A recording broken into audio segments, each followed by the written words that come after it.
Uyimizda shunday sukunat bor ediki, hatto nafasim og'zimga eshitilardi. Odatda bolalarimning kechuvi, erimning yotali, qaynonamning gudranishi bilan tolib-toshib turadigan bu katta hovli endi huvillab qolgandi. Erim Rossiyada. Ancha bo'ldi. Har kuni telefonlashib gaplashib turamiz. Har kuni bir xil gap. Ishlaring yaxshimi? O'zingni ehtiyot qil. Bolalar yaxshimi? U bilan ham uzoqlashib ketgandekmiz. Go'yo soyinch deganlari avvaliga olovga o'xshab yuragingni kuydirar ekan. Keyin asta-sekin sovuq kulga aylanib qolar ekan.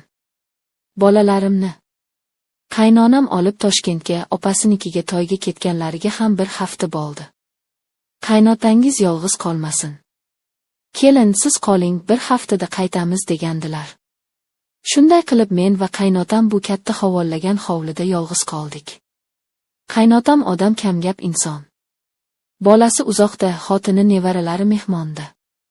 U kishi uchun ham oson emasligini bilardim. Ko'pincha ayvonda eski karavotda xayol surib o'tiradilar. Men o'z ishim bilan doim oloraman, sigir soqaman, ovqat qilaman, uylarni yig'ishtiraman. Biz deyarli gaplashmasdik. Faqat zarurat yuzasidan ota choy ichasizmi, kelin tuz bormi? Faqat shunga o'xshash so'zlar edi. Oradagi sukunat ba'zan menga og'ir yuk bo'lib tuydi. Kechqurunlari bu sukunat yanada avjiga chiqardi. Hovliga tun chokib chiroqlar yoqilganda, men osxonamda, u kishi osxonasida qamalib o'tirardik. Ba'zan u kishini u yoqdan bu yoqqa yurgani eshitilardi. Men esa derazadan osmonga, yulduzlarga qarab o'tirardim. Xayolimda erim, u hozir nima qilayotgan ekan? Sovqotmayaptimikan, meni oylarmikan? Ammo bu oylar ham endi avvalgidek yuragimni junbushga keltirmasdi. Xuddi eski yod bo'lib ketgan she'rni takrorlayotgandek edim. Bir kuni kechqurun yomg'ir kuya boshladi. Bax yomg'iri uyimiz tomiga urilayotgan tomchilar sukunatni biroz bo'lsa-da buzardi. Bir kuni elektr o'chib qoldi. Butun hovlini zimziyo qorong'ulik bosdi.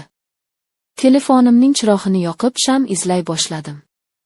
Oshxonadan bir dona sham topib yoqdim va qaynotamning xonasiga moraladim. U kishi deraza oldida tashqariga tikilib o'tirgan ekanlar. Ota chiroq ochdi. Sham olib keldim dedim. U kishi sekin qaradi. Sham yorida yuzlaridagi ajinlar yanada chuqurlashib bortib ko'rindi.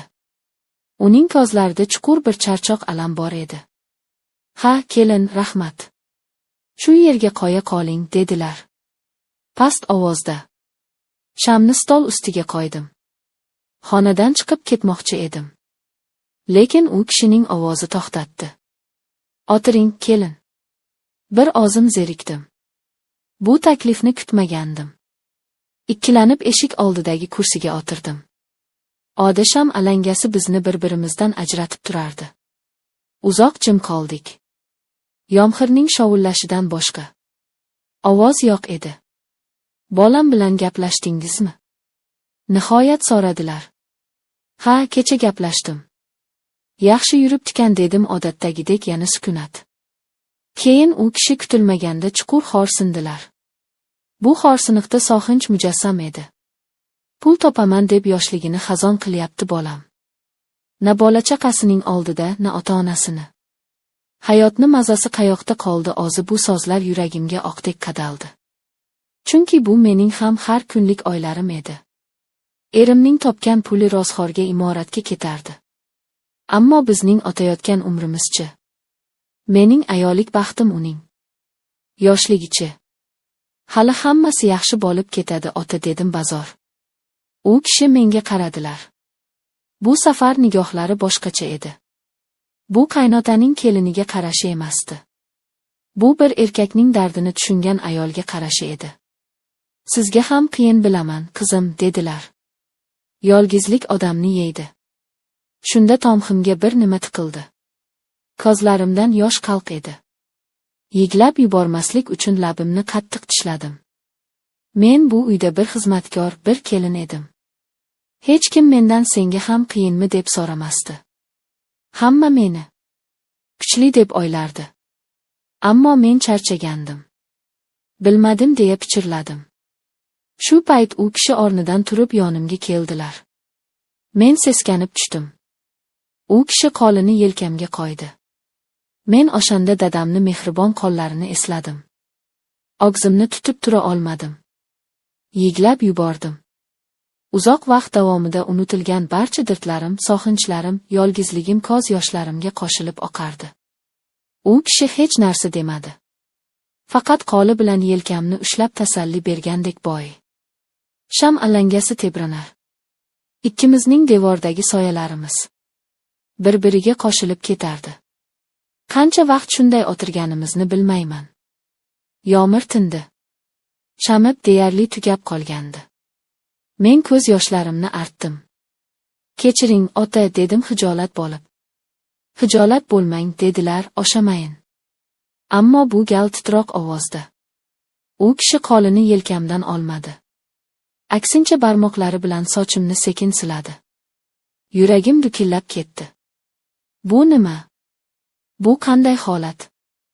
Aqlim turxonangga kel, bu gunoh deb bong urardi. Ammo tanam, ruhim qimirlashni istamasdi. Men shu mehrga, shu e'tiborga shunchalik tashna edimki, bu iliqlikdan voz hech kim kelmadi. U egilib yuzimga qaradi. Ko'zlarimiz to'qnashdi. Uning ko'zlarida endi nafaqat charchoq, balki bir iltijo, bir olov porlardi. Bu qarashdan butun vujudim muzlab ketdi. Qaynotam, erimning otasi. Bu fikr miyamda char urardi. Ammo hozir u qaynotam emas, balki meni tushunadigan, dardimga sherik bo'lgan yagona inson edi. U sekin yuzimga yaqinlashdi. Men ko'zlarimni yumib oldim. Lablaridan aroqning hidi anqidi. Demak, yolg'izlikdan ichgan ekanlar. U meni olibdi. Bu opichdana na ehtiros, na shiddat bor edi. Bu ikki yolg'iz yaralangan qalbning bir-biriga taskin berishga urinishi edi. Bu gunohkor, ammo shunchalik zarur bo'lgan bir taskin edi. Men qarshilik qilmadim. O'sha lahzada men na erimning xotini, na bu xonadonning kelini edim. Men shunchaki yolg'iz mehrga zor bir ayol edim. Tong otdi. Chiroq yonib turgandi.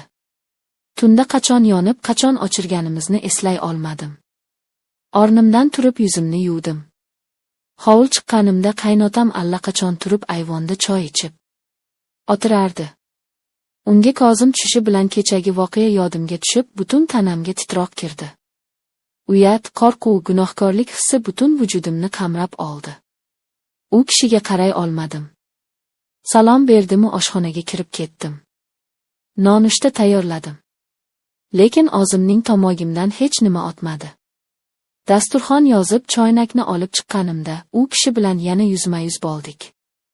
Uning nigohida ham hijolat bor edi. Biz hech narsa demadik. Hech narsa bo'lmagandek nonushta qildik. Ammo oramizdagi sukunat endi boshqacha edi.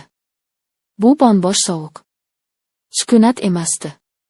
Bu sirlar bilan, aytilmagan so'zlar bilan, gunohning og'ir yuki bilan to'la bir sukunat edi. Biz endi bir-birimizga begona emasmiz.